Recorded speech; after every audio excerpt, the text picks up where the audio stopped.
Welcome back. You're watching Prime Property. The Revenue Department in Bengaluru has its hawk eye on over 300 structures deemed illegal for allegedly encroaching lakes and lake beds. Purnima Mulli reports the razing down of these illegal buildings could free up land worth thousands of crores.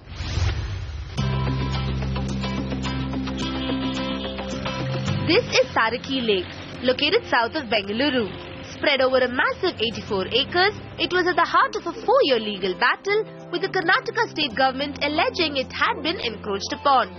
The High Court last year ruled in favour of the state and ordered demolition of all building structures on 34 acres. The cost of that 34 acres as per today's price is a jaw-dropping 2,000 crore rupees. This has marked the biggest clearance drive undertaken by the Karnataka government. Nearly 150 residential complexes and 30 commercial complexes have been deemed illegal. Purvankara is one of the most prominent builders to have been hit. Purvankara's Elita Promenade is one of the hundreds of projects under the scanner. The state officials have demolished the boundary wall of the building and are surveying the project. Purvankara is fighting a legal battle and the demolition has been put on hold. According to global consultants JLL, the state government has also laid claimed encroachment on another lake, the Banasvati Lake in North Bengaluru. Here, the government has decided to reclaim 2 acres. Over the months, the city has seen an overzealous revenue department attempting to reverse alleged illegal encroachments on lake banks and lake beds. Here's what the revenue department is claiming. Over 54 acres of encroachment at Bilakalahalli Lake in South Bengaluru and 9.33 acres near the Kadaranahalli Lake in South Bangalore have been encroached upon.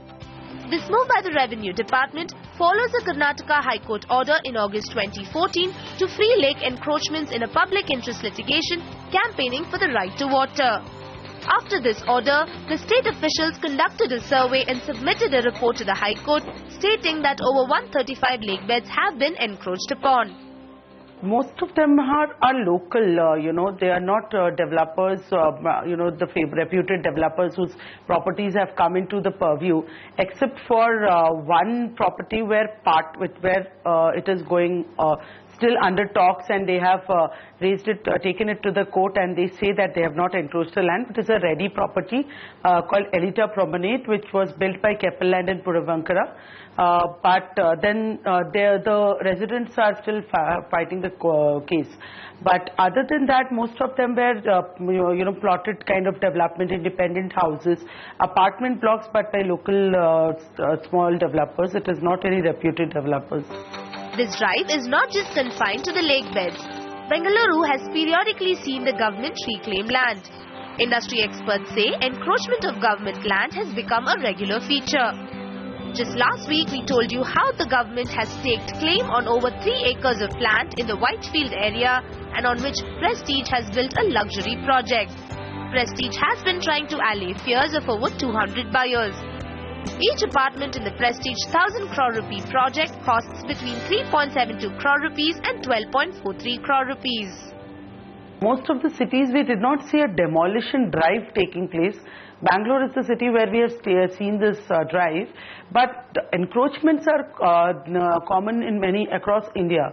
But such kind of an initiative has not been taken earlier, but this could happen in other cities as well. There were other encroachments or illegal construction demolitions which have happened across the cities earlier, but not on lake beds precisely. As a result of the state government's crackdown, many properties along lake beds have been razed down, upsetting home buyers and leaving their investments hanging in the balance.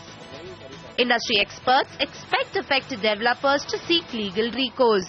They don't have much of option other than fighting a case against authorities, but other than that, they are actually helpless because they were given court orders and then they had to vacate. For people who could not vacate were actually on the streets. So it was a very sad scene that was around. But then it was a legal action that was being taken by the government. Despite all this, there is some temporary relief for Bengaluru's builders. The demolition drive has been temporarily halted till a committee set up by Chief Minister Siddaramaiah submits its report. The committee has been tasked to investigate encroachment of lakes and is already 5 months late with its report. The fate of thousands of crores worth of land in real estate hinges on the findings of this committee.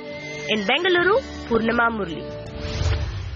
And with that, we're going to wrap up this edition of Prime Property. Do remember, you can always send us your queries, feedback, or even experiences with developers that you may want to share. Our email address is primeproperty@network18online.com. You can also tweet me. See you same time next week.